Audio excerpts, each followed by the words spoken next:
Alright, apoy matek dugu ni chene ni natini di cheng nyo di war nyo diku ka kanere kana de tinda no wa ye wilo bani na kobo ni tie wuru ningo nyabero Michael there ya yom tutwal ni on set with me. I have my brother. It is none other than Inno Rap Jaquar. Another one. Team Point Blank music worldwide. Yeah. Apoy matek. We're the true home of good music. Yeah. Alright, apoy matek ko ni tini utiekede Inno Rap Jaquar. Another one. Kere manager Mr. Solution. Kere Team Point Blank music worldwide. We are the home of good music. Home of good music. Yeah. Ino. Poi matek bedi ni jalo shawara teko ni ko bini bet kedwa ni natini ni. Yes. Kanga tutiende ni piti na manna machiel on our YouTube channel. Robert apeny. Le ya tene le bero nga bero Inno Rap Jaquar. And Jolwane Inno Rap Jaquar, yet another one. JC boy. All my story began in JC.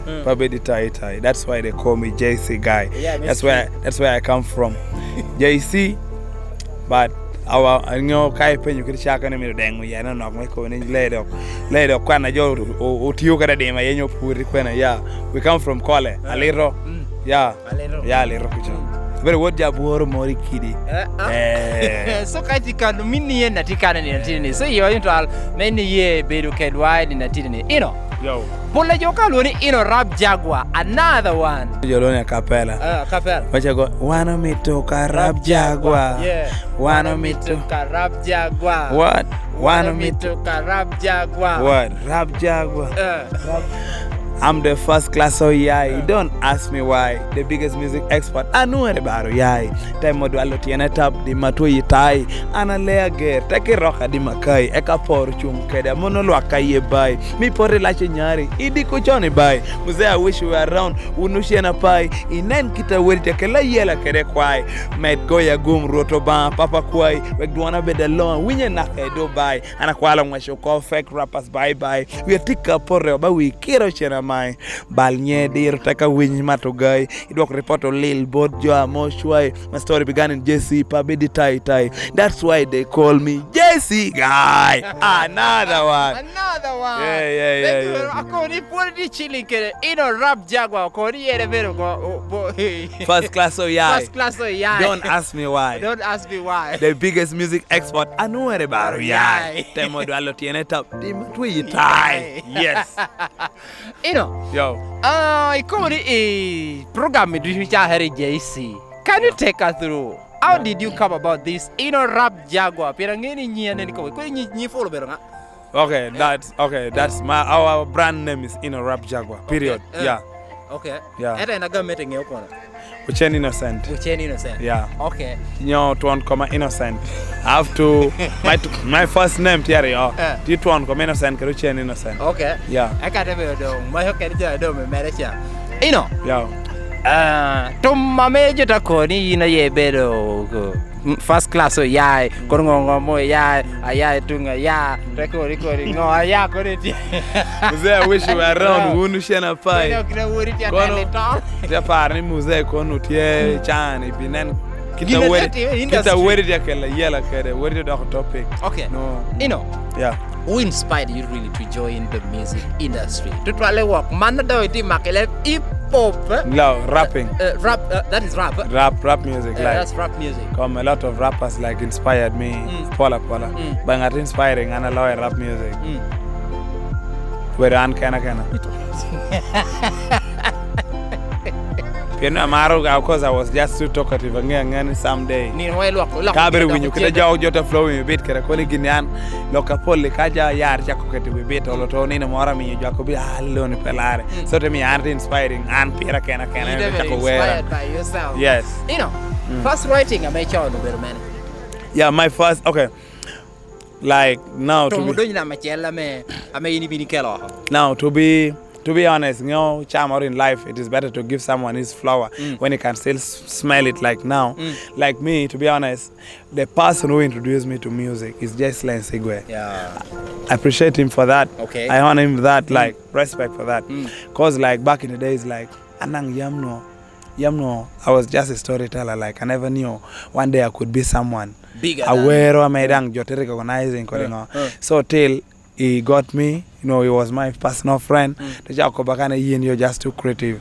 Yin kai chemo creativity yin tikere ne ka temo teno kito loketom. Pamo bedo kinara bere nyimete bere tie. So from there, I don't go tell like that me ye gineka. I go Bakani now.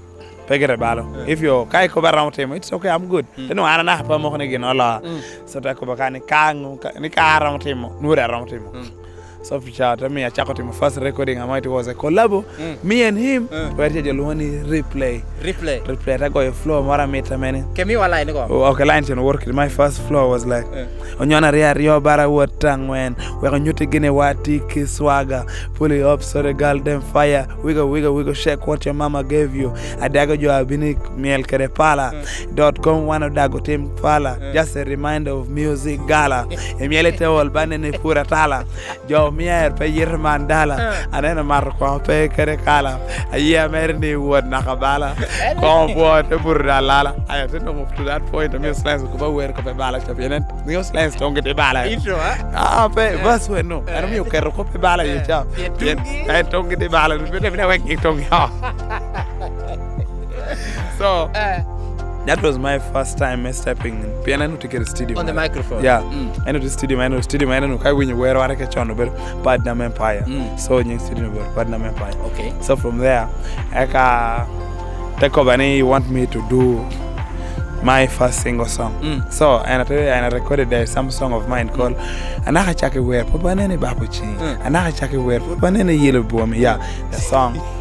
So I take go flow take over Mami jongini kai if you can flow for 4 minutes without chorus in this song I mean jakubile kacharach akoni kade yiko kitu let me do it tedo keddo tedo ball flow dong one oten lira one kirawati atira jojola wakede jira ba witonge lira ko bunyo be pira pen ginno mito yira yo the rap jaguar awake balo nyira ochu nyimira pen atimo jamna pira atane balo pira pe anyamo mira loke woto pira eta chamo gira ba tin tunga gira so from there that song mengata mito wunya bere and what YouTube you go and search babchi by Inno Rap Jaquar listen where the better flowing pedaki hangmen so e kano weter chelo ke joka go tenung no tika ka go wer chelo joka winjo ko lele on lo ke kechame ne ko ma wer mere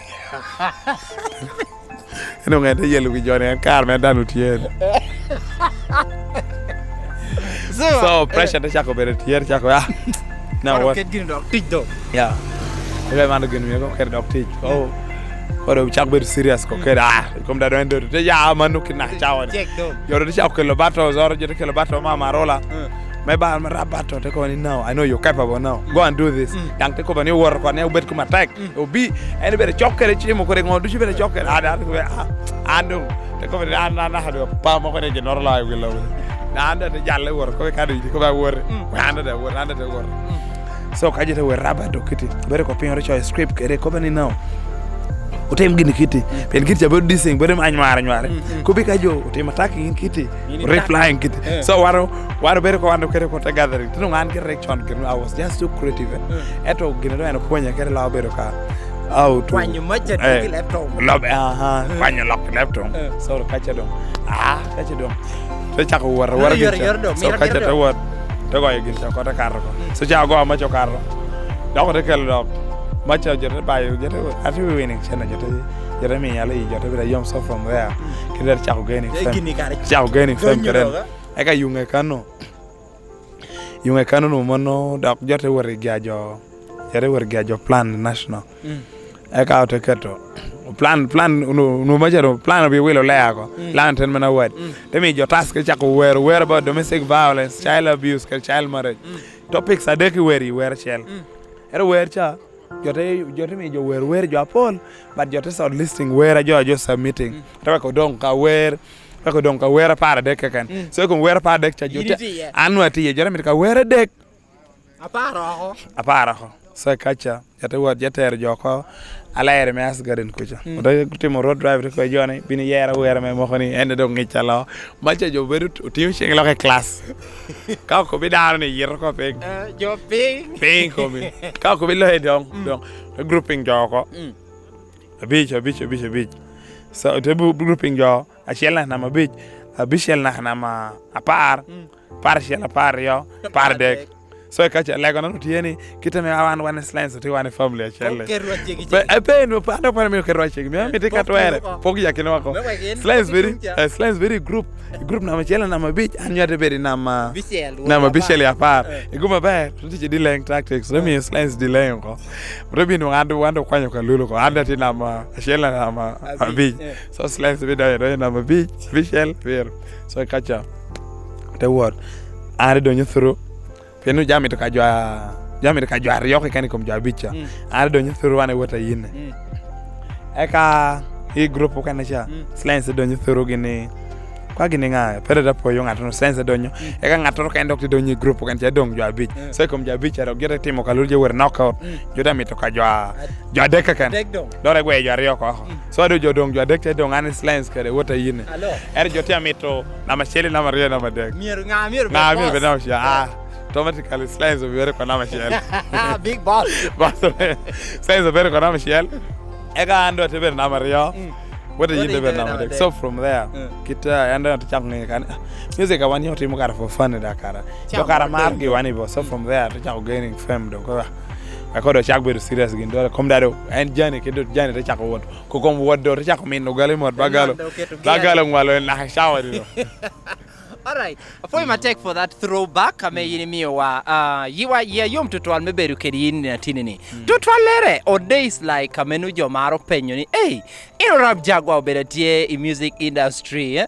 Balka ngato penyo Inno Rap Jaquar. Nyicha signature cha. Another one. Tamu do nyiringo. Yeah, another one means like hit after hit. Another hit after another hit. Yeah. So kado jo wi another one mondok another hit dropping. Yes. Another one. So unity bolo it after it. Gino kind dog mere yo yirre tammi ngechi dirni duj. Mana no ngao kind dog bino. All right, boy my take beru ni kanini antini okondi chilling with Inno Rap Jaquar. Another one. This video is fully sponsored by 94.3 QFM. Kaitikano, please. I want you to go down. I'm going to put the link in the description bar. QFM 94.3 lira. They have amazing things on their YouTube channel. Take the programs. I'm better Diko better live on YouTube. Kai we don't event I can detail that even laukan. Iko tu. Yeah. Gineke na meta even laukan. Please tap on 94.3 QFM lira YouTube channel. You will be updated, up to date. Inno Rap Jaquar. Me jo kan dang pen jo kan ka winyo ko be tapping QFM ata maybe winyo better radio. Winyo better radio. I watching. Inena. Video YouTube channel la jo QFM. Okay. Yeah. Based on kakanda do tu ni yani. Kanga ta mi do penyo ni Inno Rap Jaquar. Anuatia beo on YouTube. Aneno Inno Rap Jaquar. Inno Rap Jaquar topics ya tops. Topic. That topic. T channels are yama nuti on YouTube. No, okay. Mena mo bedo mena. Ubedo ka Inno Rap Jaquar kakan. Okay. Inno Rap Jaquar. Okay, macha Inno Rap Jaquar topics ya macho bedo. Takibi bolo where do so song to be distributor maro at UK editor. So again creating the ginorba side channel ge. Ame mi cha maro ka nyongator nyutia me temo chala nyoro kede where no. Ini searching mono koko bedo audio kakan mono audio no. To maken. To maken. So ame ngato kakan ame nyoti kan no kakan ame tamito. Following Inno Rap Jaquar. Go to my all social media platform, TikTok, YouTube, Facebook, Instagram. No, meno kani dushu. Inu the same name Inno Rap Jaquar. Pa inu ngi ngorjo medi wiye. Inno na jami duj beri ka ashake letter beru editor men kande be mena titino. Rap da beru editor. Mande Jaquar da ngam no. So pero werne maro kande beru penyu beru ko mandok taw yango kare neno jo mere nyi ngore wi manno no do parra no do ya jami ti apeny ko ti ka penyi kere iwura ko pokene kare ageri ka penyi jakapela ni wijo biro bale ni apeny ko ti ka penyi kere iwura jamu kene ka time komi iwura tim shushu magi ti ka winyo iwura ko bingo ni inena show idiko pori penyani idonyo Okay. Where the tea like ayai or lock for the penny, ya lock, let's shut up. Come on, pen me. Or what a QFM for the penny, TQFM. Mono canisa. We are betting. We are betting for the penny, dear mama.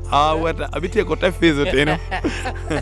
You know, more inspiring you yin metamoni don't you get where I'm at a company. Iwuru. Okay, like no truth. Truth should be told. Back in the days, okay, mission na pierta kalao mi wero. Kom no bero kapia penyi no like ona ya. Di da hamorti wan like okay. Okay, loko ber surprise loko da ngi wer like ole. Pero no like I like St. Augustine. No St. Augustine charo jor like to me. Jaguar. Ine Lego. Community Lego. Lego. Arde ko ateling kaliya ti atami wek pa yo ko mahana bali ye na ko per ya Lego. Wek agwa ye. Ine Lego. Da jikan daanu no ti do nyuno wax ti do gola me Lego joddo ñokane ba. Ay man do joddo peño joddo ti Cheikh Lo guna wodi peño kitame jir woro kere. Men yomi yi wake and out of the blue. Daanu ne ko daana ke ka daana be so happy men and that the surprise. Okay, ngwa bini mindset di wi ngwa ko tama ngwa bini di wi man the negative energy the negative vibes anda ko kana gini mom ngai chamor ba wan no timir passing message jorne era so no mira koy ideng ima ko to me deng yer mami yo pe ko na wori lego da hor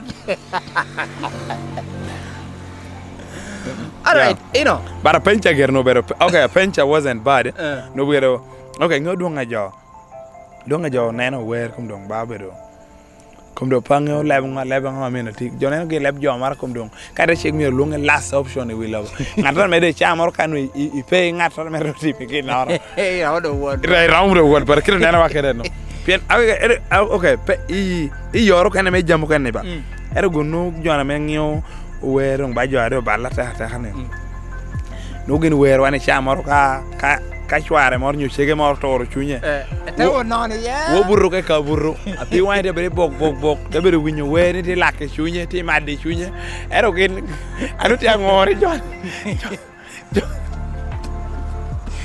oh you know kati kuj mielo weri kati fa mielo weri kati kanisa no ja apeki ya nyon tom e kati bere jon de ba le no jon ba le mano bere ka ngo ba mi jo dira pola ma ko ay wala bona mi jo kane no jo kane ti ubero gedo jo kane ubero ko ringo pier ba ta oni kai mi jo du ubero gedo nu ngado yo to mi ba tam po ngachi wijo wa gini be dem yin kene nga gedo mo gedo mo gelo specialization ngato bere go bricks kanor dano cha go bricks gedo gedo willow bricks ngato bere ba bricks ngato be driver amiyo jamiru chewa tame at least amiyo gonna man saturation terra mo chingjo dusho pien kadu no bere me ngara chelli ena chelli tuber radio presenter ena chelli tuber aware ena chelli tuber MC ena chelli tuber one radio ena chelli to reception ena chelli tuber driver kanu do joker ni acho amura ramu acho mi we ramu ti come binta kwani come no pe ngalo kesho ke joker lit me joker no jwe so you know before we sign out Paula Jo kauna unuti keruwe on our interview like this people are always expectant mwaho ya berko to mene ame puri wara lier nyo to mene ame ti studio nyo to mene ame tamoni chegi porto twal inena ko na de lengo ke mom apenya pierta kan lo anende de ko ron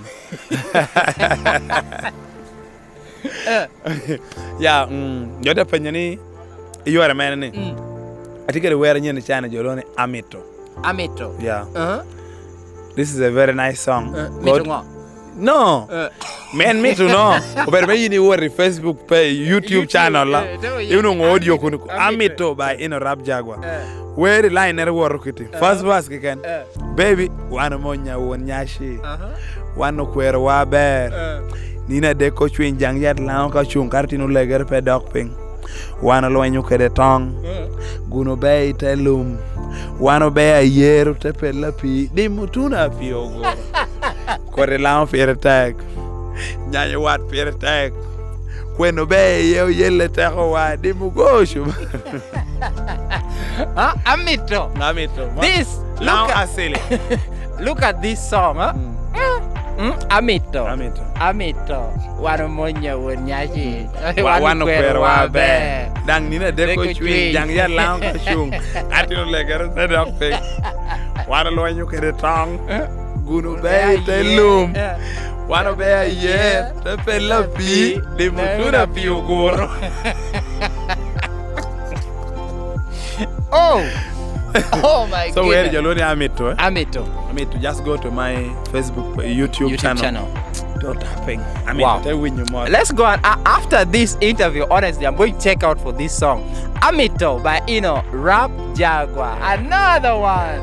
So mono put me number for renyen no but wala you start you know ora me la Start you know, you know lo ka me we yat Another one. nena we yat another. kado yokuba mo you know no Check do. no ti bara me kari neno na porre kana green po pe wat nen nen ka ku come no No, the yellow no. bana lo ni mula pe kai ko bi yeng on do pe de dep marga Oh, Inno.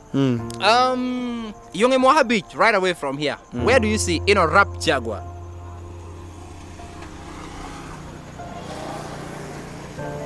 yung mo habit from 5 now. years from now, yes. Where do you see Inno Rap Jaquar? Ala ka yina ni wa ina ni wa We shall be there. ina ni wa All right, Inno. Yeah. Your last word as we sign out. ja ngator ke kana me chwa wa like ni chwa tim point blank music ni chwa luo music le beri gen le jotie comme jo wana do tiene bere jo mara me ka chwa lo front line wo representing un pere ke bede me ti bere wo mo wan ko pala no pe lori wando kari ka kwere le Wando tie. le do le nguro wana tie but they supporting low music loud music wala wek pashu wek bere waha jo poyo. All right, thank you very much. Akowani Mano has been me on my YouTube channel. Kaput be subscribing to our YouTube channel, Inno Rap Jaquar, and of course Michael Derakoni. Hit the subscribe button, me make down content. And may I tunkumalo. And the same thing. Go to my social media platform. All social media platform. Follow me. Like and comment. Subscribe. Let me know Follow. your opinion. Tamkum jorai kan no kan. Kanya neno kan nora me you want to give me advice. Just go there. Inbox me. Ko bani le amaro gin kite katima gin kite le. Dano kom jodu we keep on learning every day. Put power. Jokoni jome ipo pa ke pa me goi weri kom. Ngana ni ko turu bor me tam ni ko choye weri kom ngata. Mono kita me win momba. Apeny penyo no duong ajo ngato dang kari ngato ya nyero ka jaba mi ko penyo mir na ku ko but that is very wrong kaka opao ga pa pero advo. All right, thank you very much. No, listen. Okay, now tekani beru kiti umi sha moro jo nuo bara weri pop jo ko bi jo no le ka jo rapas jo no leb ge peraj wana bi tiu chwar nya ko ni dano kai ti ponyo dano kai opien ineno bara karina kanisa jo ponje kanisa ni ko be babo bera me mi tama dano pe beri ero kai ko be bit ko madak dano winu gere bere ba pame to winu no I win. All right, from us to you, thank you very much. Until next time, we see you again. We meet you. We love you all. Bye-bye.